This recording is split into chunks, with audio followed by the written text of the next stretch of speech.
السلام علیکم ورحمۃ اللہ وبرکاتہ۔ الحمدللہ کفا وسلام علی عبادی الذی اصطفیٰ اما بعد، فقد قال النبی صلی اللہ علیہ وسلم من تجوز امواتا لعزها لم یزد اللہ الا فقرا۔ معزز و موقر صدر انجمن، مشفق اساتذہ کرام، سامعین و سامعات، آج کے اس سالانہ انجمن میں مجھے جو اصلاح البیان کی طرف سے جو موضوع ملی ہے وہ ہے داماد مانگتا ہے خیرات دیکھیے۔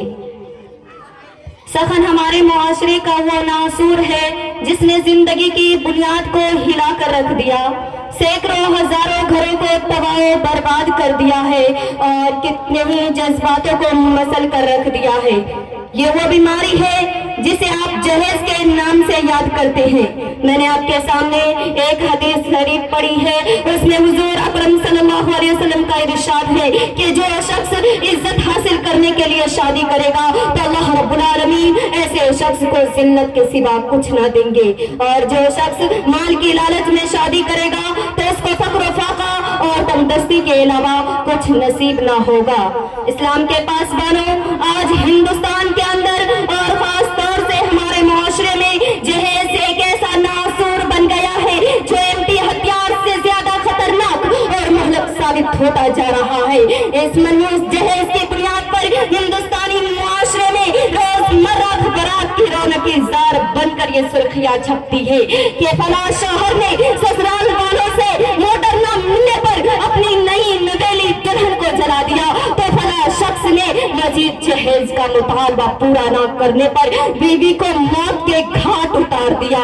عجیب معاجرہ ہے حضرات، دیکھیے، عجیب معاجرہ ہے حضرات، دیکھیے، داماد مانگتا ہے خیرات دیکھیے۔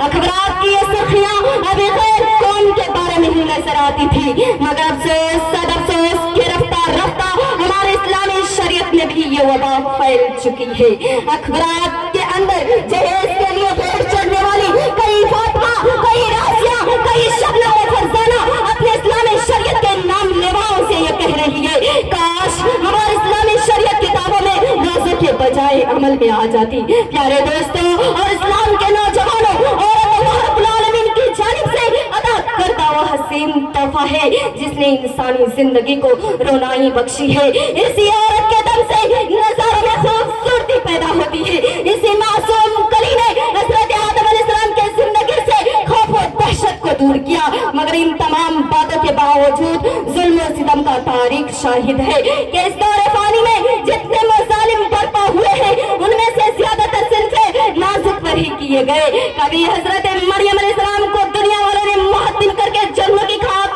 چھانے پہ مجبور کیا، تو کبھی نمرود نے اپنی بیٹی کو ایمان لانے کی پاداش میں ان کو زندہ آگ میں ڈال دیا، تو کبھی عرب کے جاہل معاشرے نے لڑکی کی پیدائش کو اس قدر منحوس تصور کیا کہ اس کو پیدا ہوتے ہی زندہ دبوچ دیا جاتا تھا۔ آج بھی ان دو معصوم شہزادوں پر ظلم و ستم کے پہاڑ توڑے جا رہے ہیں۔ جبر و تشدد کی خاطر جھاڑیاں ان کی راہ میں حائل ہے۔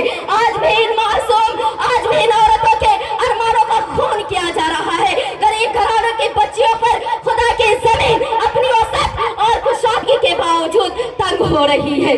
ساری دنیا پر یہ بات روزے روشن کی طرح آئی ہے کہ جس گھر میں لڑکی جوانی کی دہلیز پر قدم رکھتی ہے اسی وقت سے والدین کی نیندیں حرام ہو جاتی ہے، ہر لمحہ سانپ بن کر ڈسنے لگتا ہے۔ ایک طرف لڑکی کی اڑتی ہوئی جوانی ہوتی ہے تو دوسری طرف جنسی بھیڑیوں کی اڑتی ہوئی نگاہیں ہوتی ہے، تو تیسری طرف پڑوسیوں کی چمی گویاں ہوتی ہے۔ والدین جب اس گلاب کے پھول کو سجانے کے لیے کسی لڑکے کی تلاش کرتی ہے تو جہیز کے مطالبات ان کے ارادوں کو وہی مسمار کر دیتے ہیں۔ ارے جہیز کے ٹھیکیداروں، کان کھول کر سن لو، ذرا دیکھو سید الانبیاء احمد مصطفیٰ محمد مصطفیٰ صلی اللہ علیہ وسلم کی پیاری اور لاڈلی بیٹی حضرت فاطمہ رضی اللہ عنہا کا عقد مسنون کس انداز میں ہو رہا ہے، جس پر جو چادر ہے اس میں 16 پیبند لگے ہوئے ہیں۔ بنت رسول ہونے کے باوجود حیدر کرار رضی اللہ عنہ کے گھر کے جانب روانہ ہو رہے ہیں۔ آج ہم یہ کہتے ہیں ہمارا بیٹا ڈاکٹر ہے، ہمارا بیٹا انجینئر ہے، ہمارا بیٹا چاہیے. ارے اولاد پیدا کر کے جہیز کی تمنا کرنے والوں کان کھول کر سن لو, ذرا دیکھو سید الانبیاء احمد مصطفیٰ محمد رسول اللہ صلی اللہ علیہ وسلم کو. اگر تمہارا بیٹا ڈاکٹر ہے تو حضرت علی امیر المومنین تھے. اگر تمہارا بیٹا انجینئر ہے تو حضرت علی مجاہد تھے. اگر تمہارا بیٹا پائلٹ ہے تو حضرت علی خلیفہ رسول تھے. اگر تمہارا بیٹا گریجویٹ ہے تو حضرت علی اسد اللہ تھے. اگر تمہارا بیٹا پیکرو سیاست ہے تو حضرت علی پیکرو ولایت تھے. حضرات آئیے اور ہم سب اس بات کا عہد کریں کہ اس جہیز جیسی ملعون رسم کو مٹا کر دم لیں گے.